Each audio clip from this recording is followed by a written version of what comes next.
once you've downloaded the document, open Cami, drag and drop. You should be seeing it for the first time, so you shouldn't be getting that message.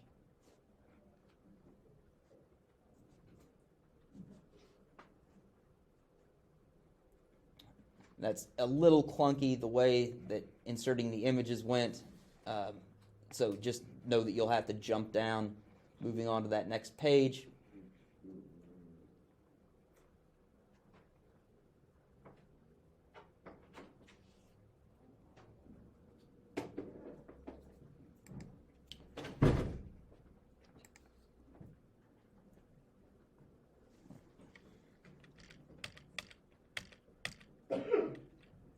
Reviewing our objectives, the one that is clearly what we'll be working on in this set of notes is motivations.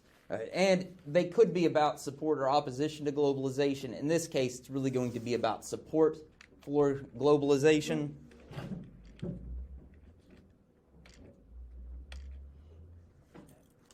And our old friends, the 3 Gs, are back. God, gold, and glory.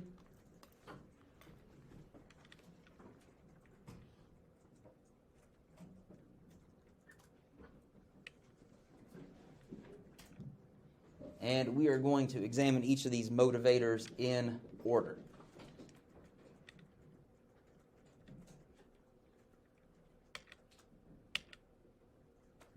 Of course, when we talk about God as a motivator, we're talking about religion. When we looked at this previously, it was done by the Spanish and Portuguese monarchies in cooperation with the church. And this is different. This is done by missionary societies. And the nature of Christianity being spread is going to be different. This is going to be Protestant Christianity, as symbolized by this cover of a book celebrating 100 years of the Baptist Missionary Society, highlighting their work done in tropical parts of the world, in Asia. And that puts it in contrast to that earlier religious spread, because previously it was Catholicism. Right? Spain and Portugal, Catholic monarchies, closely tied to the Catholic Church, and so that was the Christianity they spread. This is Protestant, and this, often detached from government, at least in the beginning, is really about people who wanted to save souls. Yes, Brina. Let me get through this, and then yes.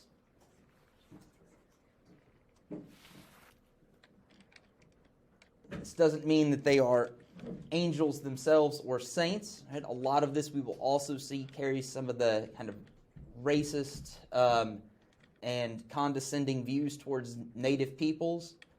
But they were, in many cases, probably most cases, genuinely motivated to save souls. And that's illustrated by this map of the Protestant missionary societies. This map of the world is color-coded. Yellow shaded areas are Protestant. Red shaded areas are Catholic. Green would be Muslim. And then we have these great dark gray shaded areas that are referred to as heathen.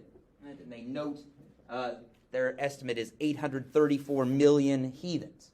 And their idea here is if they don't go out and give them the word of Christianity and get them saved, then those heathens will go to hell. So they are pretty sincerely motivated. And this will contribute to globalization in several different ways. Most obviously, will simply spread religion. It is why today, if you want to find some of the most vigorously Christian groups of people, you can find them in Africa and places like South Korea, where missionaries went and spread the word, and the people really accepted it enthusiastically.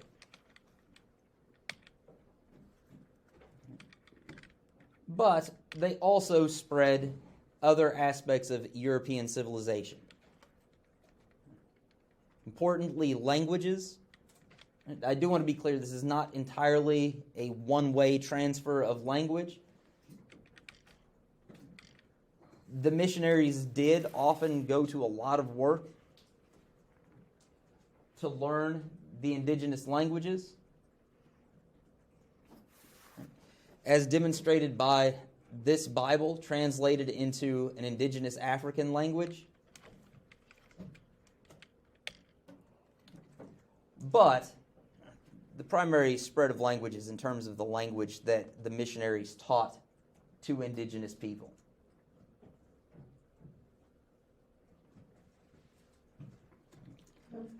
Which is why in many countries of Africa, English is the primary language spoken, or French in some cases, Portuguese and a few others. They also spread other aspects of culture. Now, this would be too long of a list for us to go through, so we'll use two related examples of European cultural standards. One is the sense of modesty, and I don't mean modesty in the sense that Dakota might say, well, I mean, I'm an okay baseball player. Right? It's not the same as humility. What we mean is modesty in the sense that you go around fully covered up with clothes. So, of course, that second element is clothing. Right? Illustrated in this image, right? We've got indigenous people. Right? The males are not wearing shirts. Right? The females are wearing short dresses, right, with short sleeves. The missionary women showing up are wearing long sleeve, high necked dresses that go clear to the ground. Right? Not much is shown. And that was something that they certainly tried to spread. And you can see that as clothing changes in colonized countries.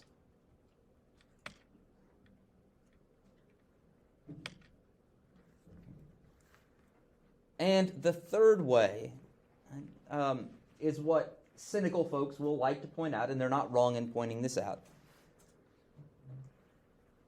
The missionaries and religion often became very much intertwined with imperialism and colonialism.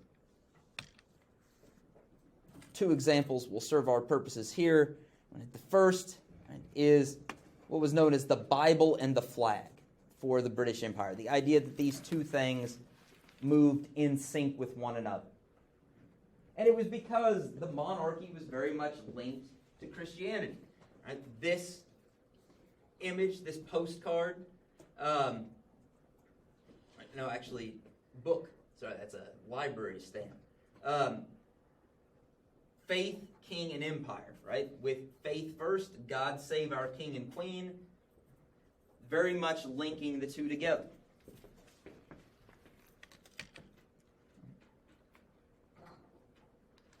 Another example comes from the United States and Hawaii.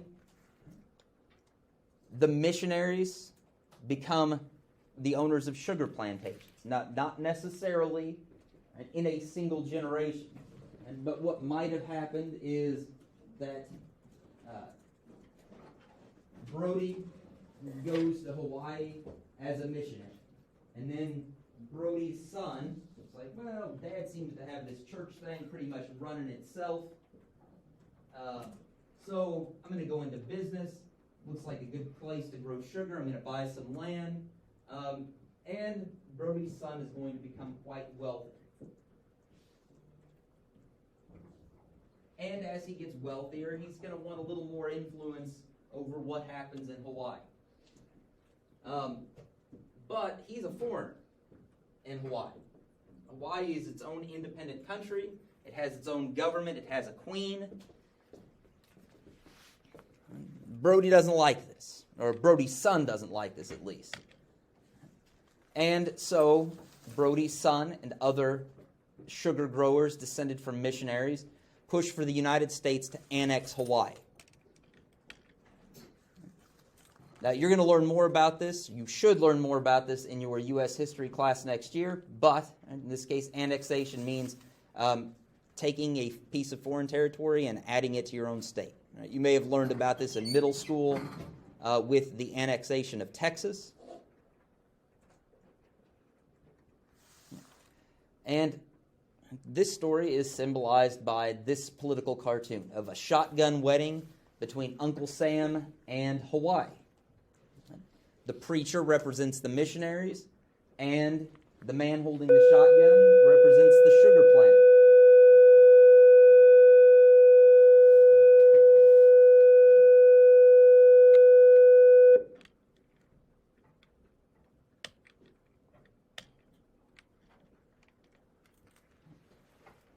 Next up is the gold motive. And this is where things are going to get a bit more complex, because there are three different ways about thinking, or three ways of thinking about the economic motives for Globalization 1.0. We'll start with familiar territory. Mercantilism, mercantilism, whatever you want to call it.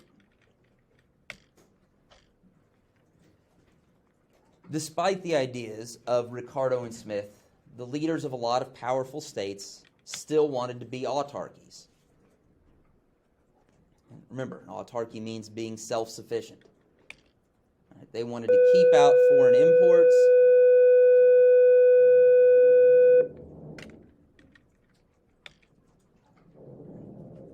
They also wanted to sell as much as possible to other states.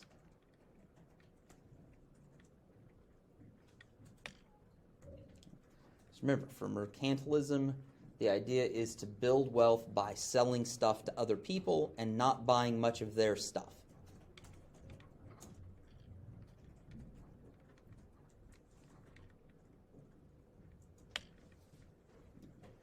Empires were important for this. One, if you conquered a new territory, instead of having to buy raw materials from somebody else, you could just get them from your own colony. Right? Basically, you could get it in-house.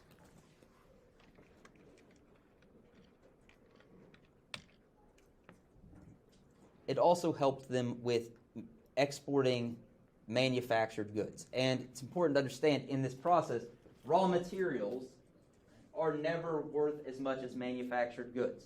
Right? Even if we take something that is valuable, right? Valuable straight out of the ground, like gold. That gold is still worth more if, let's say, Derek is a jeweler, right? Turns it into an awesome ring, right? Just a drippy, blingy ring with lots of ice, right? And lots of gold, right? Derek has added tremendous value to that, right? Same story here. And if you've got an empire, you've got more options for selling those manufactured goods. You can still sell them to other states, but you can also sell them to your own colonies.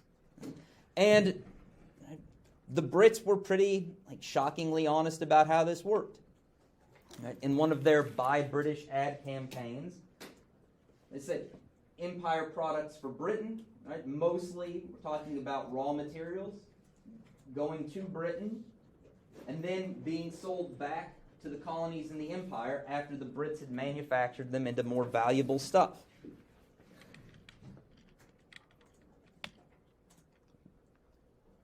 We also see it illustrated in these political cartoons. So, first, just another example of the patriotic be British and buy British. All right. Also note here that we've kind of added a twist to mercantilism. This isn't just about what's good for the country. All right, it's, Dakota makes cars, right? Makes Land Rovers. And if you buy British, you're helping Dakota stay in a job, right? And be able to put food on his table for his kids. Right? How many kids have you got, Dakota? 22. 22. My goodness. All right, someday when you're older, you are going to have to watch Monty Python's explanation of Yorkshire and what happens with babies there. All right. But only when you're older. All right. What's that? You don't want to know? Well, by the time you get to 22 kids, there won't be any surprises left, Dakota. Oh, I remember this. All right. So this is the example. The colonies provide the raw materials, the food, the gold and the silver, and the queen, representing the mother country, and is the one who gets to enjoy all the profits and all the bounty of the colonies. All right. Now, don't be too quick to judge or judge the Brits too harshly. Right? America does this too. Right? And I could keep putting other presidents up here with Buy American initiatives. They're also not that new. Right? We've got this lovely political cartoon that's, probably about 130 years old. About America's tariff wall. And here we've got a sugar grower, right, telling Cuba that they can't sell their sugar here. Right? We produce our own.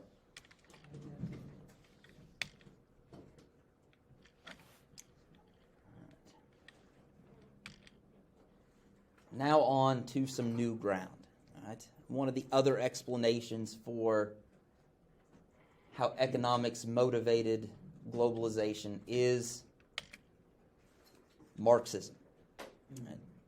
And Marx's claims about the inherent flaws or contradictions in capitalism. Right? Marxism, of course, gets its name from Karl Marx.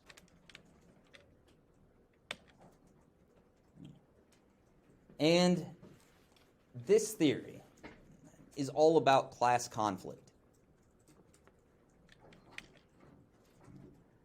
Primarily between two classes, the bourgeoisie or the capitalists,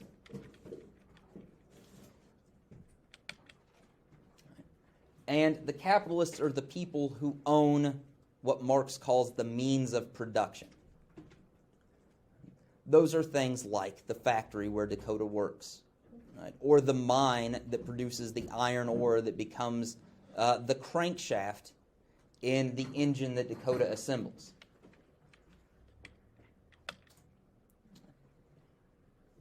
And these capitalists buy other people's labor. Right? Labor is not part of the means of production. Be careful with that. Right? The means of production is the stuff it takes to make things. Labor are the people who actually use the means of production to turn one thing into another. And the capitalists or the bourgeoisie are the minority. Right? They're a very small part. Right? They would be the 1% that you often hear American politicians on the left talking about. The other main class is the proletariat. Right? They are the working class. Right? And right, what Marx tells us is all they've got is labor. Right? They don't have anything else. Right? In many cases, they don't own their own tools. And because all they have is their labor, right, they have to sell labor cheaply. Right? The capitalists get to buy it cheaply because labor has to sell it cheaply.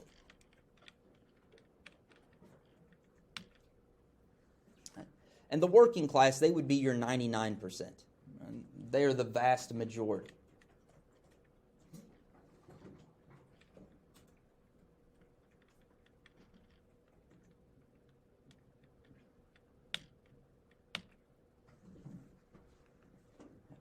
This class conflict, the class conflict, the class relations, and the mode of production, which is capitalism, is what Marx calls the base of society. It's the foundation on which everything else is built, everything else grows out of that base. And that everything else is what Marx calls the superstructure. Now, those of you that have ever been interested in the Navy, right, or maybe model ships, right, think of an aircraft carrier. Right? You've got the big flat top where the planes take off, and then that tower that sticks up out of the side is called the superstructure. Right? Same thing. Right? If that image helps you for Marxism, use it. If not, forget I said it. That superstructure includes things like politics and government. Right? All of it comes out of class conflict, and you should know that the government, it has the back of the capitalists. As illustrated by incidents like this in American history, where workers rose up and usually the factory owners could call in the militia, what today would be the National Guard, or in some cases actually federal U.S. Army troops to come in and break up the strikes, sometimes shoot the strikers. Culture and art also reinforce the dominance of the capitalists by showing us that the bourgeoisie really are the ones with the best values and we should try to be like them and respect them. Don't ask me why their children look like creepy miniature adults. I don't know. But look at them. I mean, they're fine, upstanding citizens. Right? They've brought us all of this great stuff, the ships, the buildings, right? All of it. Right? We should want to be like them and respect them. Education is also about this. Right? Can you guys take a business class while you're here at Central? Yeah. Okay, so Claire, are you taking one right now?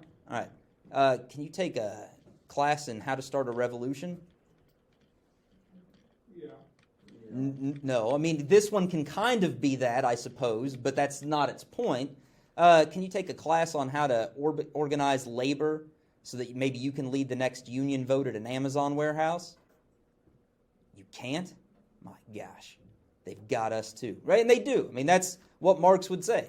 Right? And I'm not advocating for a class on revolution or like rabble-rousing 101, but Marx would say, look, your education system will teach Claire how to be, a part of the capitalist system. It won't teach her to fight. And also famously for Marx, if you guys have ever heard a Marx quote, this is probably it. Right? Die Religion ist das Opium des Volkes, or in English, which is in your notes, religion is the opiate of the people. Sometimes translators like to give it a dramatic flourish and say religion is the opium of the opiate of the masses. Right. And the idea there was that religion helped support the capitalist system, right? Especially if we're talking about maybe Catholicism, right? And Marx is a German. There were a lot more Catholics in Germany than in England, where he did most of his writing. And remember, Catholicism told people, hey, life on earth is supposed to be rough. Right? That's Adam and Eve's fault. And they ruined it for the rest of us, and now we have to suffer in this life.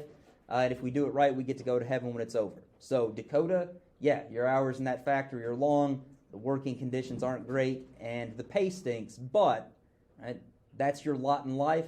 Right? Suck it up, son. Deal with it, and when you die, you get to go to heaven. Right? And so Dakota's like, okay, that's my lot in life. I'll just suffer through, and in the end, it will all be better. Okay.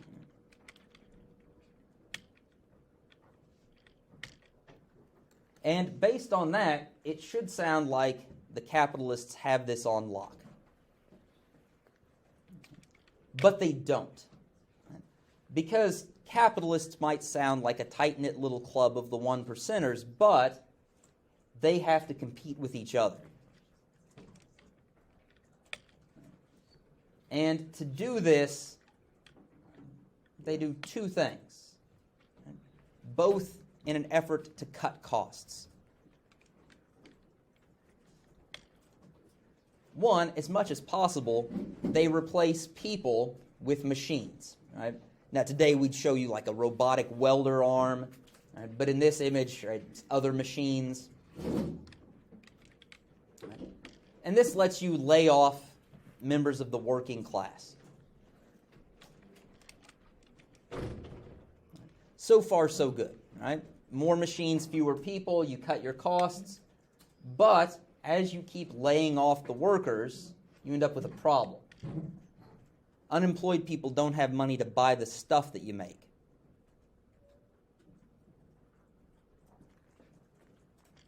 So what do? Well, you cut more costs. Right? You automate even more. You put more people out of work. But eventually you end up in what's called a vicious circle. Right? Or, if you're wanting to be fancy about it, a negative feedback loop.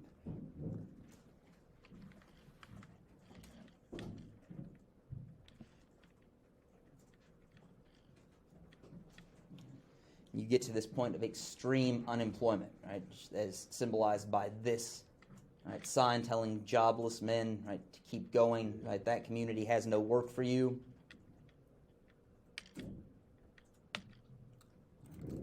And eventually, this vicious circle spirals out of control and reaches a critical point, and that's when we get the communist revolution.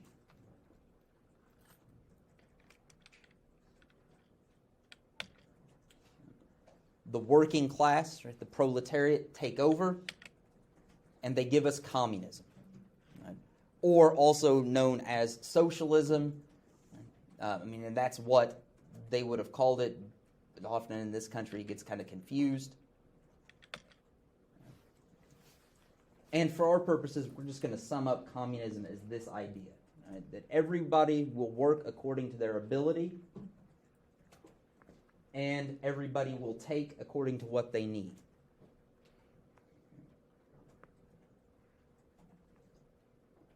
So if Morgan is a manager at Dakota's now not Land Rover factory, but the People's off-road vehicle factory, and Morgan is the manager.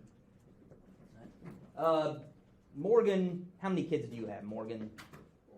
4, right? Guess what?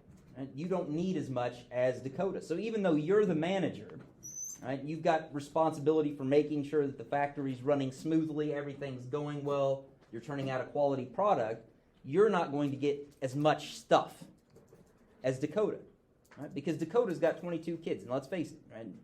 He needs it more than you do. Right? That's communism. You can't say, well, Dakota, you just should have stopped making babies. But that's not how this works. Right? He needs it. He gets it. You don't, and so you don't get as much. But, of course, there was no communist revolution, no Marxist revolution during Globalization 1.0. Almost, right? Kind of close. Right? We get the first one in 1917, but that is 3 years after Globalization 1.0 is over. For that answer, we need another Marxist. Right? Probably the second most famous of the Marxists, Vladimir Lenin. That guy.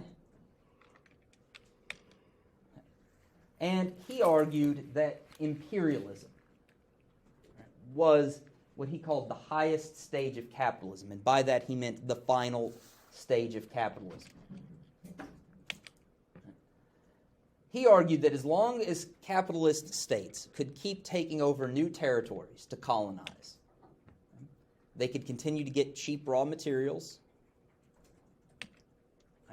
and they could continue to create new markets where they could sell stuff. Right? Even as they're exploiting people and putting them out of work, right, they're still going to find more people they can sell stuff to. As long as they can keep that going, they could put off the Marxist revolution that was inevitably going to happen.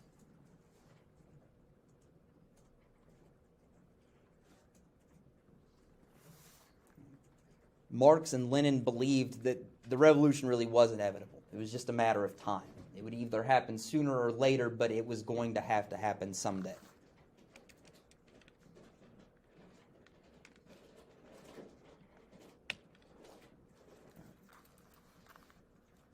So, boiling that all down as how this is a motivator, well, the flaws of capitalism, the vicious circle of competition and cost-cutting is what drove the imperialism we see in Globalization 1.0.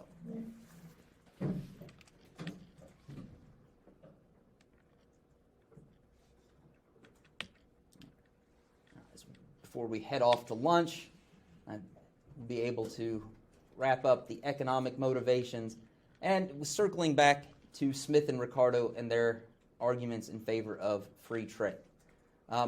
There was actually some of it in this time period. In fact, quite a lot.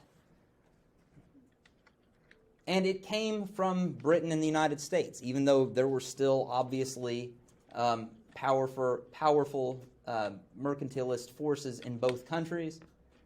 Both of them also worked in many ways to support free trade. One of the ways they tried to do this was by the open door policy in China, which again, you'll learn more about in U.S. history, but the idea here was that we were going to keep the door to China open for everybody to trade with that country. So you've got Uncle Sam, you've got the British Bulldog, and then, of course, the racism just can never stay away for too long. The little dog is Japan. Right? It does not get to be a big dog. Right? But that was all about free trade. And, again, the Royal Navy went to a lot of trouble to keep the seas open for everybody. It didn't just keep the seas safe for British shipping. It kept the seas safe for American shipping, French shipping, kind of like the U.S. Navy does today.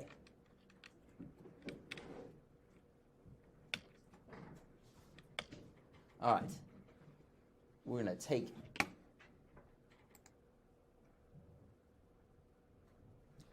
and returning for our third G, glory.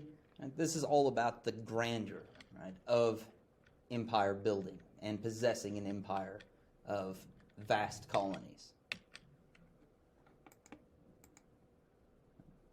Now, it seems that it's easy to dismiss this as just, really not a significant part of the story of what motivated Globalization 1.0, but the ability to brag about what was in your empire, right, and the prestige of having an empire was really important, not just to the leaders of countries, right? The kings or queens or emperors or kaisers who might have been the face of a nation, right? But also the common people. The average citizen were often quite proud of the empires their countries possessed. And so we really shouldn't discount that.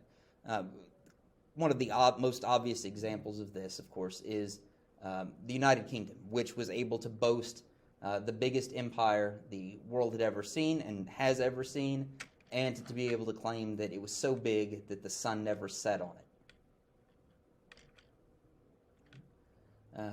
And as another example, just to show, in some ways this could be seen as the pettiness of the glory motive, right? But petty doesn't make it less important. I think we can all recall moments in our lives where somebody's petty actions had quite a significant effect on us or someone we know. And in this case, the pettiness is on the part of Germany's Kaiser, which is like their king, their emperor. It's derived from the Roman Caesar for the title for an emperor. And this is Kaiser Wilhelm II, right, in reference to the border of German East Africa. The border did a weird zigzag around Mount Kilimanjaro, allotting Africa's tallest peak to the Kaiser. His grandmother, Queen Victoria of the United Kingdom, had the Hindu Kush and the Himalayas, and any other number of big mountains. The Kaiser had none and wanted a big mountain of his own. So again, it seems petty, but it had a consequential effect on colonization and the carving up of Africa. And so we should think of empire as an important status symbol for countries during the era of Globalization 1.0. We've got some more symbols to indicate this that are also included in your notes document. Canada postage stamp. The areas in red are the British Empire, and this is Christmas in 1898. We hold a vaster empire than has been, and so there's never been a bigger empire. And you can see Canada's proud to be a part of it. They've put themselves at the center in that portrayal.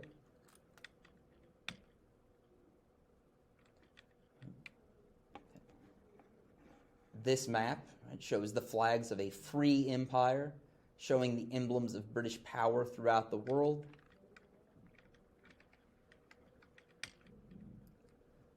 And, of course, the wreath with all of the crests of the British possessions, right, an empire on which the sun never sets. And not to leave out America, it shows kind of the growing, quite figurative and literal, growing of the United States as an empire. becoming quite this decadent end point here. Now, that previous image, we should back up to that. It may seem to be unflattering, and I think in many ways it is meant to be, but also in this time for someone to be so portly was a sign of wealth, right? And that you didn't, that you could eat your fill and live a life of leisure. This, plainly more flattering. Right? It shows America, right, as a young woman, Lady Liberty, right, and she's trying on a hat. Right? And the hat is called World Power, and it is symbolized by a battleship, right, or a destroyer or a cruiser. And what would be a plume of feathers from a normal hat is, of course, coal smoke from the steam boilers for that ship. And in that smoke, we can see the word expansion. Expansion is a part of this new, proud hat for the United States. And again, empire becomes a status symbol in this era. And notice the caption, Columbia, which is another name for Lady Liberty, Columbia's Easter bonnet, Columbia's Easter hat. All right, that concludes our notes on the motivators of Globalization 1.0. Look forward to seeing you in class. Please be sure that you upload your completed notes to the assignment.